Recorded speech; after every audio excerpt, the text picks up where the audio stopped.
जय श्री बालाजी प्रिय दर्शकों, आज हम करवा चौथ की व्रत कथा सुनते हैं। आइए, बहुत समय पहले इंद्रप्रस्थपुर के एक शहर में वेद शर्मा नाम का एक ब्राह्मण रहता था। वेद शर्मा का विवाह लीलावती से हुआ था, जिससे उसके 7 महान पुत्र और वीरावती नाम की एक गुणवान पुत्री थी। क्योंकि 7 भाइयों की वह केवल एक अकेली बहन थी, जिसके कारण वह अपने माता पिता के साथ साथ अपने भाइयों की भी लाडली थी। जब वह विवाह के लायक हो गई, तब उसकी शादी एक उचित ब्राह्मण युवक से हो गई। शादी के बाद वीरावती जब अपने माता पिता के यहाँ थी, तब उसने अपनी भाभियों के साथ पति की लंबी आयु के लिए करवा चौथ का व्रत रखा। करवा चौथ के व्रत के दौरान वीरावती को भूख सहन नहीं हुई और कमजोरी के कारण वह मूर्छित होकर जमीन पर गिर गई।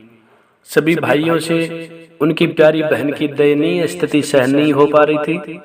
वे जानते थे वीरावती, जो कि एक पतिव्रता नारी है, चंद्रमा के दर्शन किए बिना भोजन ग्रहण नहीं करेगी, चाहे उसके प्राण ही क्यों ना निकल आ जाए। सभी भाइयों ने मिलकर एक योजना बनाई, जिससे उनकी बहन भोजन ग्रहण कर ले। उनमें से एक भाई कुछ दूर वट के वृक्ष पर हाथ में चलनी और दीपक लेकर चढ़ गया। जब वीरावती मूर्छित अवस्था से जागी, तो उसके बाकी सभी भाइयों ने उससे कहा कि चंद्रोदय हो गया और उसे छत पर चंद्रमा के दर्शन कराने ले आए। वीरावती ने कुछ दूर वट के वृक्ष पर छलनी के पीछे दीपक को देख विश्वास कर लिया कि चंद्रमा वृक्ष के पीछे निकल आया है। अपनी भूख से व्याकुल वीरावती ने शीघ्र ही दीपक को चंद्रमा समझ अर्घ्य अर्पण कर अपने व्रत को तोड़ा। वीरावती ने जब भोजन करना प्रारंभ किया, तो उसे अशुभ संकेत मिलने लगे।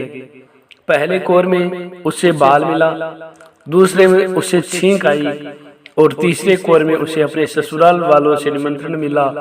पहली बार अपने ससुराल पहुंचने के बाद उसने अपने पति के मृत शरीर को पाया। अपने पति के मृत शरीर को देखकर वीरावती रोने लगी और करवा चौथ के व्रत के दौरान अपने किसी भूल के लिए खुद को दोषी ठहराने लगी। वह विलाप करने लगी। उसका विलाप सुनकर देवी इंद्राणी, जो कि इंद्र देवता की पत्नी है, वीरावती को सांत्वना देने के लिए पहुंची। वीरावती ने देवी इंद्राणी से पूछा कि करवा चौथ के दिन ही उसके पति की मृत्यु क्यों हुई, और अपने पति को जीवित करने के लिए वह देवी इंद्राणी से विनती करने लगी।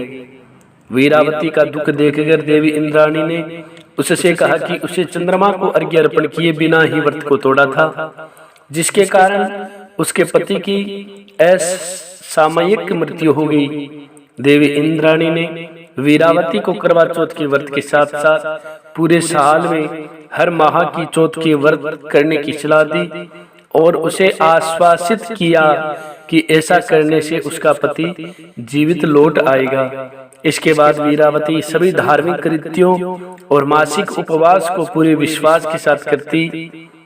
अंत में उन सभी व्रतों के मिले पुण्य के कारण वीरावती को उनका पति पुनः प्राप्त हो गया। प्रिय दर्शकों, अगर आप सभी को ये कथा अच्छी लगी हो, तो आप इस कथा को ज्यादा से ज्यादा शेयर अवश्य करें। हमारे से जुड़े रहने के लिए हमारे चैनल को जरूर सब्सक्राइब करें। प्रिय दर्शकों, सनातन धर्म में जितने भी व्रत त्योहार होते हैं, उन सभी व्रत त्योहारों की कथा, उन सभी व्रत त्योहारों के मुहूर्त इस रामदूत एस्ट्रो चैनल पर अपलोड किए जाते हैं। तो आप सभी से पुनः निवेदन करता हूं, आप हमारे से जुड़े रहने के लिए हमारे चैनल को जरूर सब्सक्राइब करें। जय श्री बालाजी, जय श्री राधे।